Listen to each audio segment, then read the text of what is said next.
La France et l'intégration européenne. Comment l'intégration à l'Union européenne transforme-t-elle le territoire français et particulièrement ses régions frontalières?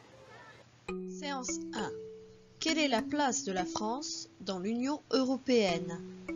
La France est un des 6 pays fondateurs de l'Union européenne. Elle participe à tous ses programmes: PAC, zone euro, espace Schengen.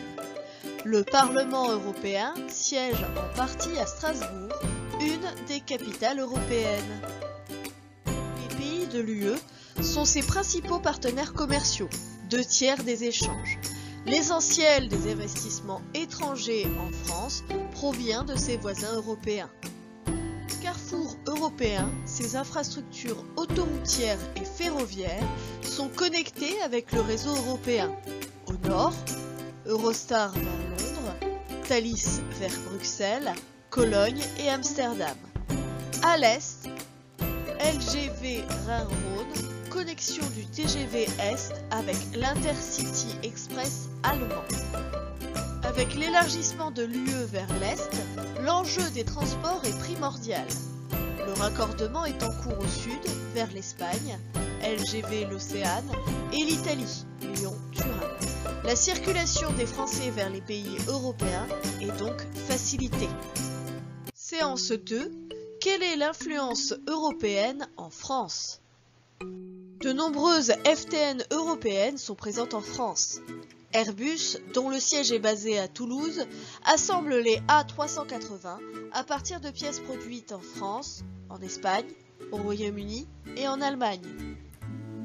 Plus de 25 000 étudiants européens sont accueillis dans les universités et les grandes écoles françaises dans le cadre du programme d'échange Erasmus.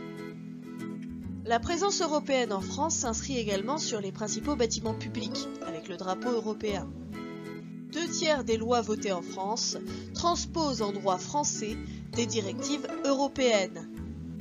Séance 3. Des régions transfrontalières très intégrées à l'Union européenne, l'exemple de la Grande Région.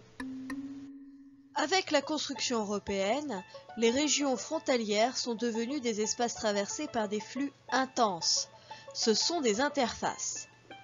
La Grande Région, anciennement Sarre-Lor-Lux, est un groupement européen de coopération territoriale, GECT, créé en 2010, situé entre le Rhin, la Moselle, Elle s'étend la sur Sarre une superficie et la de Meuse, 65 401 km² et regroupe des régions de 4 pays parmi les plus riches de l'UE, l'Allemagne, le Luxembourg, la Belgique et la France. Peuplée de 11,2 millions d'habitants, la Grande Région réalise 3% du PIB de l'UE. Chaque jour, 200 000 travailleurs frontaliers se rendent dans un pays voisin, dont 160 000 au Luxembourg. Séance 4. Qu'est-ce que la coopération transfrontalière? La Grande Région a pour but d'améliorer la coopération économique et politique et de développer les projets transfrontaliers. Elle perçoit des aides financières de l'Union européenne. Les projets concernent aussi bien l'emploi que la culture, la santé, les transports et l'environnement. Mais l'absence d'institutions communes ralentit leur réalisation. Le Luxembourg reste le véritable moteur de la Grande Région et polarise les flux. L'importance de cette euro-région est surtout symbolique. Autrefois territoire de conflit, elle est aujourd'hui un espace de paix entre les peuples européens. L'intégration de la France à l'Union européenne permet le développement de régions transfrontalières traversées par des échanges économiques et des migrations humaines intenses.